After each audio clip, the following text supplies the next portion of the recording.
Well, I appreciate you taking the time to talk with me one way or the other. I saw your book on LinkedIn came through. By the way, everyone, welcome to another episode, Lessons from Learning Leaders. Duane Lester, your host. Today, joining me, Jonathan Halls. And Jonathan, I saw your book on LinkedIn, and it captured me, man. Because one of the things that we're working on right now in my organization is building training videos. So the title, creating training videos. So I was locked in. I was like, I got to learn more about this. So I want to talk about that. But first, I want to talk about you because your LinkedIn says seasoned talent development innovator. And I have to know, man, tell me about your seasoning. Tell me about you. Well, it's a little bit of pepper, a little bit of salt, and a little bit of garlic. And in fact, a whole lot of garlic, actually. Now, I've been doing this. I tell people I've been doing this now for more than 10 years, but really it's more than 30. But I figure saying more than 10 is not a lie, right? So it's all there. And I've worked in 25 countries. My real core background is in talent development, managing either I was running the BBC's training and development for television, radio, new media, and digital learning for a while back, 20 years ago now, Wow. 15 years ago. I can't count. But anyway, a long time ago. And then after that, I went into doing work with newspapers that were making the transition from paper and ink into the digital world. And I did consulting and change management, particularly the skills side of developing people for new ones. So it's probably a little bit old in the tooth now, but I helped. Well, actually, I helped. I did. I redesigned the training and the talent development for the Daily Telegraph in London when it went to what was called a converged newsroom. And then I've worked with people across Financial Times, the Straits Times in Singapore, the Hindustan Times in India.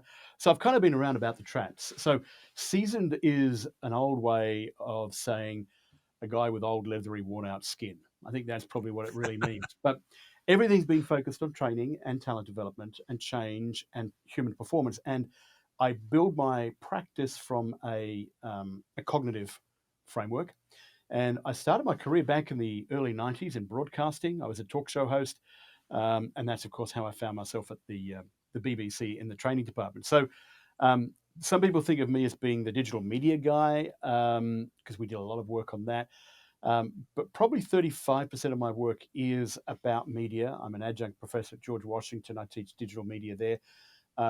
But 60 to 70% of my work today is actually working with either training departments becoming more modernized using innovative ways of techniques of training, which are more learning science based, and also teaching train the trainers for ATD, their master trainer, their a couple of other programs, integrated talent management certificate and stuff like that, and of course, private consulting. And I'm just a confused soul dipping into all these different areas. So I'm curious now. You said you help modernize a lot of training departments. What are you seeing is the biggest trend there, the biggest need towards modernization? Yeah, okay. So I hate the word modernization. It's just what one of my clients told me. But I think that we're in one of the most exciting periods of change and growth right now. And part of that is because we're shifting from an industrial world model to a post industrial model. The pandemic kind of supercharged that because organizations had to change fast. But the bottom line with technology, with the way we think, we've gone from 25, 30 years ago when we thought training was about delivering training classes to understanding no, it's not. Training is about helping people be better at what they do in their jobs. And there's a whole lot of dynamics that are associated with that. Number one, it's the fact that we need to be aligned to what our organizations are doing. So we train to make our organizations more agile and effective. That's one of the key things. The next thing is we don't look at training in terms of it's a classroom experience. Actually, it's a brain experience. So really, in the post-industrial world, it's not about where or how you train so much as what are we doing to get learners to fire their neurons. And I draw a lot from the cognitive psychology piece there.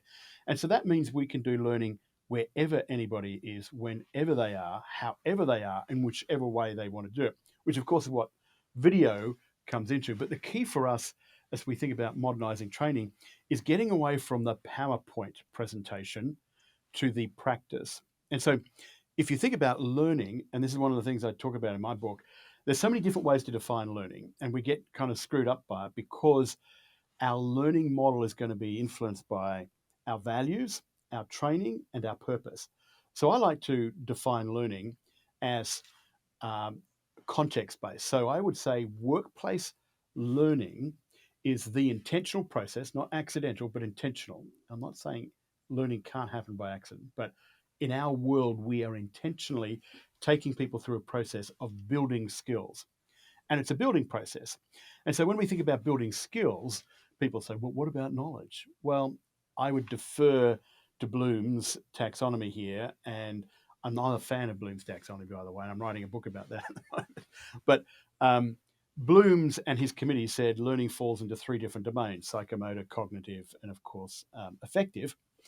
And I would say skills can be either cognitive thinking skills, not knowledge skills, but thinking skills, affective mindset, not attitudes and abilities and all that kind of wishy-washy stuff, which is squidgy and hard to define, but mindset like learner-centered, customer-focused, or whatever. And then psychomotor, which is basically physical doing skills. So when we talk about learning, it's the process of building skills, whether they're thinking, whether they're physical, or whether they're mindset. And so when we look at that, and I pulled that definition a little bit from Malcolm Knowles, who everyone says invented andragogy, but he didn't. He picked it up from some Europeans who were talking about it in the 19th century. But people borrow Malcolm Knowles' stuff, and it's very good, but he said it was about acquiring skills. I would say it's about building skills. And a little bit about John Gagne, Robson, not John, I'm having a mental, Gagne anyway, and his whole idea of learning is intentional. You're giving me a chance to get all geeky here, and I'm thinking to myself, people are starting to zone out. So I should probably shut up and give you a possibility of putting in a word in. No, you that was I'm sitting here thinking you named like 5 different podcasts I need to do now. So that was fantastic. What I want to do is we've got about 20 minutes left in the podcast. I really want to focus on the new book coming out because you've got a lot of books, but the one that's coming out now, creating training videos, professional quality with a smartphone. Now I've seen there are some folks out there who have actually filmed like feature films with their iPhone. So it is possible. Now we're putting you might see it in the background there. There's my camera set up. I have an old it's old now. It was new when I got it 8 years ago. But this old Canon XA20 professional grade camera. Love it. Great And camera. I I've used got to have a 10. I love it and I just got it set up and then I saw your book and I was like, do I even need this camera now? So I guess my first question is, do you even need it sounds like you don't even need a professional grade camera. You're saying you can do this with your smartphone. So, um, yes and no, with a very strong no, you don't need it. And in fact, my XA10 is sitting in a storeroom just around the corner. I haven't touched it for 4 years because now everything I'm doing is based on, and I don't use an iPhone. I went Mac, but then I came back. And so I'm all Droid all the way. You Um, and me both. yeah. And so actually, um, if we're doing TV, I'd probably go for the XA10 for a regional television station or something like that. And obviously for network television, we're going to go a bit higher up. But for web-based learning, up to 4K even, the priority for us is not what camera we use, it's what pictures we show. And so now that technology is good enough to get close to 4K quality, so long as we use it well, it's okay. So when I was running TV training at the BBC, I had an afternoon free, and I asked one of my colleagues who taught camera operations to come in and give me a training on a new camera that had just come out. It was, I think it was a PD 170. So we're now talking about 100 years ago. But anyway, I sat him down, and this was a camera the BBC was using to to do kind of B-roll or cutaways and stuff like that. And it was only about a $1,500 camera, £1,500 camera, $3,000 in those days. And I said, so this is such a cheap camera. It's not the £20,000, $40,000 plus a lens kind of a camera. What's the cheapest camera we can get away with today? And he said, you got the wrong question, Jonathan. It's what's the lowest level of skills that you can get away with. And one of the things that we really look at when I wrote this book, I'm looking around, and to be really honest, I'm seeing so much crappy training videos. And one of the reasons is people are using great cameras, but they don't have the skills to actually formulate the content in a way that's quick and easy to understand. And media needs to be quick and easy to understand. Media for learning needs to be quick and easy to understand and remember. And so when it comes down to it, we need to remember a couple of things. First of all, the purpose of training videos. The purpose of training videos is to help people do their job, do something different. And whether it's changing a spark plug in a car on the weekend, which I don't think we know how to do anymore, but anyway, or if it's actually driving a forklift in a warehouse, or if it's improving our EQ skills when we're giving feedback in an office, whatever it is, our job is to help them do it. Now, what we tend to do is we go and look at Hollywood and we say, gee, Hollywood's got these great effects. Let's do it this way. Wrong. Hollywood is doing video to entertain. The BBC, CNN, they are doing news to inform. And Discovery Channel, we might say, is doing it to educate or maybe entertain, but squidge around there, whatever. But our job is to educate. And so we need to step back and say, well, okay, what can we do to help people do their stuff better? So the first key is understanding our purpose, which means we don't have to be flashy, but if we're crappy quality and it's distracting from helping people learn, that's bad. We don't have to be highly polished. We just need to be good enough to help people learn. Now, the way I look at it is there's three things that we can follow. I'm trying to count three fingers on my hand. I've got three fingers. That's good. So, number one, let's use this hand. Number one, purpose. What are we doing? We're helping people learn. So, we need to combine a little bit of media theory and a little bit of education theory together. Number two, we need to understand the modality. And this is where most people get it wrong in video. And that is, video is a show, don't tell modality. In other words, people remember what they see and they forget what they hear. Now, they don't forget all of what they hear, but they mostly do. And people say, oh, no, Jonathan, I'm auditory. You might be visual and I'm auditory. Well, that's a load of crap anyway. That's learning styles. And that's been debunked. There's no science to prove it. In fact, the science proves it doesn't work. But anyway, people say, oh, I remember what I hear. And if you do, you're probably a freak. Sorry, did I say that? But anyway, you probably are. And actually, when it comes down to this, and this is where it's really interesting, if you ask that person to tell you the last time they watched the weather forecast, they go, oh, yeah, I watched it on CNN. Okay. So tell me, what did the meteorologist actually say? They told me the temperature. No. What did they say word for word? They can't remember it. I said, what did you remember seeing? Oh, puffy clouds and smiley sunshine. So we remember far more of what we see. And this is where training videos go wrong. Because guess what they do? They do a talk and a show, a talk and chalk, we used to call it in the 90s. And once, and this goes back to evolutionary psychology, our brains almost always react to change. If I'm sitting in a piazza somewhere in Europe, sipping a lovely cup of coffee, and I hear this screeching tires coming around the corner, and I'm outside al fresco, the first thing I'm doing is, what's going on? It's my brain's instinct at survival. Anything that changes is a threat. And so visually, we need to constantly change. We need to be constantly moving and stuff like that. And that's why I'm moving around here, right? If I'm just like, people are going to be bored pretty soon. They might be bored now, I don't know. But No. actually, the thing that we need to be doing is thinking about moving. So talking head videos where anybody talks for more than 10 minutes without having a little bit of movement and action in the shot, guess what happens? They fall asleep. And so the modality of video means that when we have lots of things changing, unless we want to show people's facial expressions or emotional kind of elements, what happens is people go to sleep. So video is a show, don't tell modality. The third thing is it just has to be good. And that's where the craft skills kind of come in.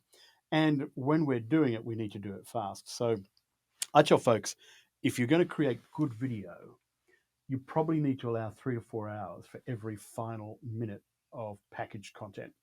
If you're not putting that time aside, your video is probably going to be crap. And so, how do you do that? What do you mean by that? Dig into that a bit for me. So, planning 40% of your time should be planning, 40% of your time should be editing, 20% of your time should be filming. And it might be 18% filming. But if you plan everything well and put in all the time in, you'll actually speed up production. But what a lot of people do is they go straight to filming. They go and film something, and they come back to the office and they start editing it. Oh, gee whiz! I haven't got this. I need to go and film this again. Or, oh, wait a minute, this doesn't work. I've got to rewrite the script and do it all over again. And so, one of the things that we look at in the book is a workflow to do the things in the right order. So, you're not constantly going backwards and forwards. And then, when you do invest time in the actual filming stage, you get everything you need first off. And when you go back to editing, you're not having to fix up mistakes. You're actually editing and being creative. So that's all about workflow. And I meet so many people that say they spend a whole weekend doing a 1 minute video. And it's like, gee, is that sustainable in training and development? We don't have time for that. So Wow. that's kind of what So I'm. that's I was going to come back and ask you about just walking me through the idea of having a training video to actually putting it out, but it sounds like you sort of just did from a very 50,000 foot level. The first thing you want to do is really spend a lot of time planning that out. When you talk about planning it out, I want to go back to what you said before about needing to change in the videos a lot. Yeah. And I don't know if you are on TikTok or on Reels and see this. One of the things that some of the, I guess, trainers on TikTok talk about when they're saying how to get more views is the need to constantly change the way the video is every few seconds. So Yep. it might be here, and the next thing you know, you've got the camera up here, and you're in a different place, and you're closer, and you're further away. Is that the kind of change that you're talking about? The need for zooms or cutaway to different scenes? Tell Yeah. me That's a about the change perfect that you're example. talking about. It is all that done in the planning stage? Yeah, well, so okay, yes and no, right? um, so to be honest, I don't do the TikTok. I keep thinking about throwing something up there, but I tend to be more of a LinkedIn fellow. Me Um, too. but in terms of TikTok, that's exactly what keeps people's attention, and really, it plays into FOMO, fear of missing out, and that's a safety thing as well. So all those changes are great. Now, for some audiences, they will be jarring. So what you want to do is you want to do it in a less jarring way. But if you watch a news report, let's say you've got the White House press room, you've got the press secretary up there behind the podium. They don't show her talking non-stop unless it's C-SPAN. Now, who watches C-SPAN again? Oh, sorry. Why? Because it's boring. Sorry, didn't say any of that. But um, and there's a place for that. I don't want to be kind of too. I'm really kind of having fun, and there's a place for that sort of stuff because you're watching it. But if you go to CNN or Fox News, they will show her speaking, and while she's speaking, they'll cut away to a camera operator, maybe adjusting the focus ring on their camera, or maybe a journalist writing something down furiously or whatever. And the thing about film is it's known since film began that unless you're doing these constant changes every 3 to 8 seconds or whatever, people will lose track. And when you change, the brain instantly goes, "What am I missing? What am I missing?" And so when people say to me, Jonathan, if you're presenting information, and they say, Jonathan, how can I make a talking head shot more interesting? And my first response is, you can't, but you can make it less boring. And what we do is we cut in and out, cut in and out. So you might be framing here and then you come in close and then you frame back out to a mid shot and you come into a close up, or you have a second camera. So camera's looking there and it's coming from here and you're going backwards and forwards. Those are, and now my camera is moving because I've got this wonderful uh, artificial intelligence camera. And sometimes I think it's probably got spies in it watching everything I do. So I've got to put my hand up like this. There we go. It's not working. There we go. So just making it interesting for you, Duane. But um, with the changes that take place in the camera and the shots, you're actually tricking the eye to keep watching. And that's what we're doing. And if you watch TV drama, you'll see that they are changing the camera position and angle all the time, but they're Hmm. doing it in a way that you don't see it. And in TikTok, it's really obvious, but it's keeping your attention.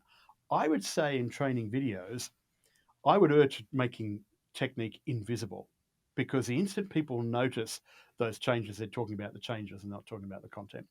But the way, when it comes to doing talking head videos, changing the camera a lot and then also cutting backwards and forwards, either to text graphics or B roll that shows people what they're actually talking about. And it's not as dynamic as planning it from the start, but all of a sudden it becomes a far more engaging way to do it. And that's at the end of the day what we want to do. We want to keep eyeballs. If you don't keep eyeballs, you've lost people. And that's kind of how it goes. So there's two different training platforms I've watched. There's Masterclass, which teaches all kinds of different things. Mostly, I've watched Daniel Negreanu and Phil Ivey talk about how to play poker. Full disclosure. Then there's what used to be called the Great Courses Plus, and now it's called Wondrium, I think. What I liked about Masterclass over the Great Courses, they had a college professor on a set, and they would walk around occasionally, and it's quite dull. Regardless of how interested you are, like you said, it's very dull. With Masterclass, it's still a talking head. It's still one person telling you, but they have this shot, and then they might have a shot from down here, and a shot from over here, and a shot from over here, and they'll be here, and then they'll be here, and then they'll be down here. So the video is constantly moving, and so you're maintaining that interest. Is there when I was a journalist in the Navy and did a lot of broadcast journalism. They taught us that there's a sequence, that you don't go from a wide shot to a close-up shot, that you want to actually sequence this so it's not as jarring. Is that still the standard today? Because when I was doing that, it was 1991. We were using beta cameras, so it could be outdated. You must be old. So, uh, okay, so obviously, if I had some Air Force jokes, this would be about the right time. Now that I know you're former Navy, um, yeah, I think because the standard tradition is to start with an establishment shot. Um, I would say that we can be more intentional, and we would choose whether it's a close up, a mid shot, or a wide shot, whatever it might be, based on what we want to convey.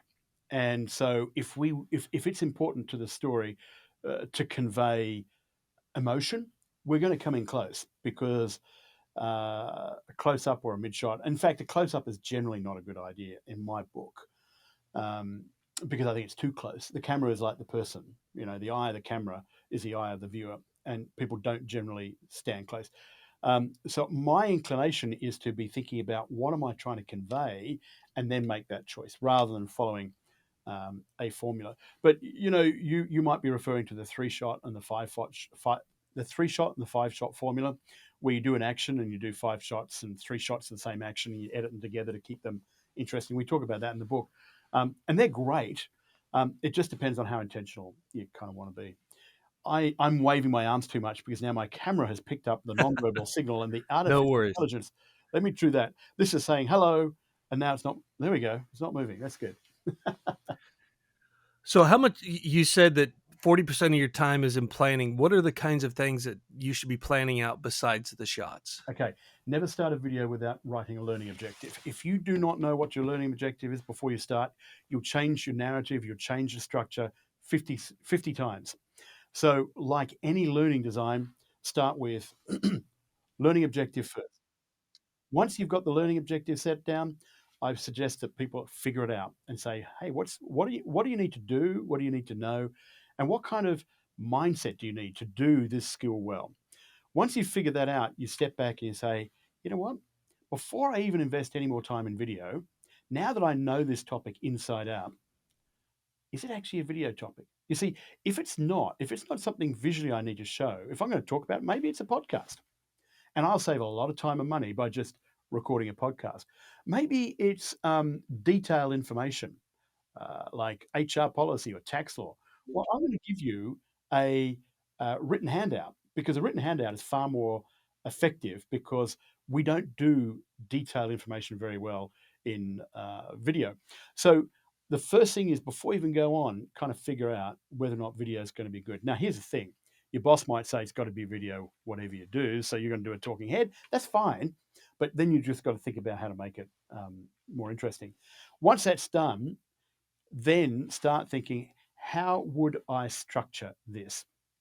And once you've got a structure, and this is where narrative comes into play, and I put a bunch of different structures in the book, like is it an explainer video? Is it a storytelling video? What's going on here? Am I showing people how to perform a task, or am I introducing a concept, Or am I trying to affect mood and emotion, say, in change management to get people on board with something? So come up with a structure, and then when that's done, figure out what pictures to use to show that structure. And this is where we get into the pictures, and we start thinking context, wide shot, emotions, mid shot, close ups, whatever. And when we've done that, we draw a storyboard. And one of the key things that I learned when I was at the BBC, and this is not me being bright or insightful or anything like this, but one of the things they said is always think of your pictures before your script, because very often you don't even need a script. And so start planning what you're going to show before you write a script.